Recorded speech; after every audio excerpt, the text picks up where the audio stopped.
this is getting close because it's now and it's starting to get dark, and I don't want to keep you from your family all night. I'm just trying to turn my light on, but it won't work. Mate, don't worry about it. It's a podcast anyway. The YouTube's not quite as successful as the pod yet, but we're getting there. So, all right, good. So the pod will be there.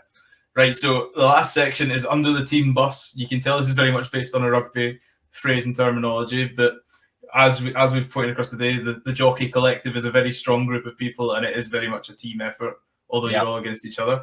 So similar to the quickfire questions at the very beginning, first name that comes into your head when I ask you the question, just say it, and then if it's a bit of a strange answer, I might ask you to explain it, or if you've got a good reason for it, then feel free to explain your choice. Okay.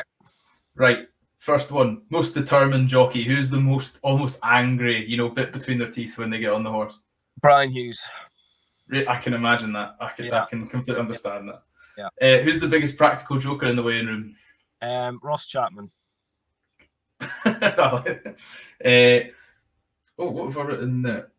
I don't even know. I'm gonna have to miss that one. Who's most up for a night out? Not so sure actually. Not so sure. Probably there's two, Ross Chapman and Tommy Dowson. They're both from the Durham area, and they're both a bit nuts and love a night out. So yeah, it's probably them. Durham, that's the uni talking there. That'll just be bleeding. Well, they wouldn't have gone to uni, but yeah, they might have been sniffing around the uni, but that would be it. Exactly. Oh, there'll be stuff in the water there. There always is. Yeah, absolutely. Who's the most clumsy? Who's the one that's always running back into the weighing rooms like, I forgot my whip or I forgot my goggles? Oh God, who is that? Do you know? I don't know. I don't know. I can't think of there's anybody. No, pass. No, I'll let you off with that one. Who's got the worst fashion sense? Who turns up at the start of the meet and you think, what are you wearing? Do you know Richie McLernan? He's mostly a southern jockey, but he comes up north quite a lot. And you do see him wearing some funny things, and I'm sure it's fashion, but it's just not a good one. No, well, it's not mine anyway. Not my kind of fashion. Right. Who's the best dancer? If you manage to get some tunes on in the weighing room, who's the one giving it a two-step? Oh God, jockeys aren't that much fun. There's not a lot of dancing going on in the weighing room. No. Can I tell you who the worst dancer is? That was my next question, so absolutely. Sam Coulthard. I saw a video of him dancing at a wedding a few weeks ago, and he's the worst mover in the world. Well, you can now tell who the worst dancer is. You'll have to start doing an evaluation in the weighing room. Like, guys, if you ever get this podcast pestering you, figure out who the best dancer is. We'll have to have a dance off. Exactly. Hey, if we can film that for the podcast, that would be some good content. So let me know, and I'll set it up. We'll see if we can make that work. Yeah. Kelso races dance off. Yeah. Oh God. the tickets are printing themselves. Yeah, we won't get Brian Hughes to do that. I'll tell you that right now. He'll be too determined. He'll go take lessons. Yeah. Well. Brian, I've never met you, so I'm sorry if that's harsh. I'll just cross his name off the list of people to ask to come on the podcast after this is aired. Yeah, I know he'd be okay like that, but yeah, he certainly won't be dancing for you. That's for sure. Who's the future trainer? So like, who's a future coach? Well, I use this question as a future coach in rugby, but who can you see owning his own stable and yard and? Or he or she, I should say. He or she, don't know. No, I don't know. Pass. There's not a lot. Surprisingly, there's not a lot of jockeys that look to go down that route because you go through it as a jockey. You know how hard it is. And the trainers have just as hard a job as we do, and obviously it's different, but it's a very hard job. So it's not often that they want to go and train after they've been a jockey. Yeah. I like the thought of you looking at that and going, I want nothing to do with that. I'm going the other way. That's kind of because we see every aspect of it. Loads of different. Like some people say we're mad being jockeys, but I think you're mad being a trainer. It's very, very hard, and we see too much, and it's. That sounds like I've got some stories to tell, almost like war flashback. Not so. Yeah, it's just when you're dealing with, it's all revolves around the owners. Yeah. You need the owners, you need the good owners, and there's not always some owners are bad, and it makes the job hard. And I think when you're a trainer, it's very hard to make money out of being a trainer, because everything costs so much. Look, it's just a hard job, and again, it's like being a jockey. It's very addictive, but as I say, from being a jockey, you see too much, so you might go, nah, it's not for me. You have to be made of the right stuff. Yeah, you do. 100%. You do. Amazing. Right, who's hard as nails? Who do you think they are just impervious to damage and fall damage? Or oh God, you know what? Again, Brian Hughes seems to manage to he seems to be absolutely hardy as. But I can't even remember who the hell everyone was talking about. I was gonna say, I remember a video of somebody who almost bounced off the floor and just sprang back up, and I can't think who it was. No, life of me. There's quite a few guys in there that are just absolutely made of nails. Yeah. They'll be walking off the course and they come back in and they look fine. And you're like, you all right? No, I've broken this, I've broken that. I was like, God, if I've done that, I'm lying on the floor crying. And you're exactly. So he's trying to get on the next horse. He's like, what are you doing?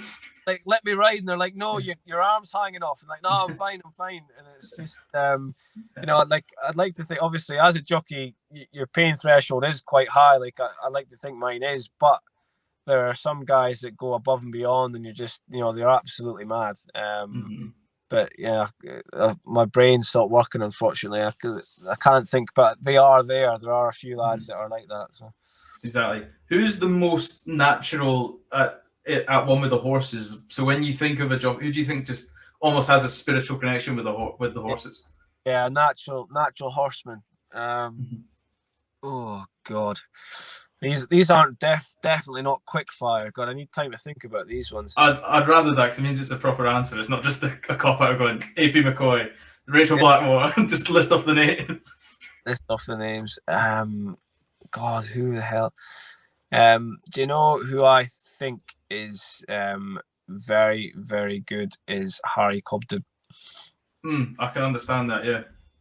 He's only 22-year-old, and although he's spent his the whole large part of his career so far riding the best horses for the best yards, but in terms of horsemanship and jockeyship, I think he's one of the best, and certainly along with Sam Twiston-Davies.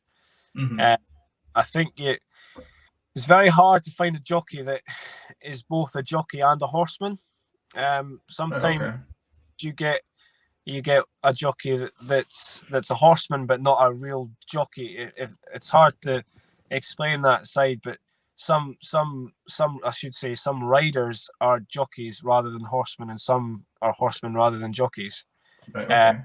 Hard to get the whole package, and I definitely think that Sam Twiston-Davies and Harry Cobden they're both. I think they're brilliant. They really are. So. No, they're phenomenal. From the exposure I see of them, they are incredible jockeys and horsemen. Yeah, and actually, like, genuinely nice guys. Like, I'll be honest, there's no bad guys in the weighing room, but they are two of the nicest guys. So yeah, very good. Right, last two. Who hogs the mirror most post race meet? Who's the one that's getting the hair looking nice for the racing TV interviewer? Oh God. Oh Jesus. There's the Southern jockey Will Kennedy looks after himself very well. He dresses very well and he looks after himself. It'd probably be him. Yeah. There you go. That was a nice answer there. It was quick, but it was a certainty in the voice. That's true. That's true. Definitely true. And last one. Who's the one that's most likely to order a plain meal at Nando's? Who doesn't like their spice? Oh God. Do you know I don't know any of the jockeys well enough for that question. It's probably all of us.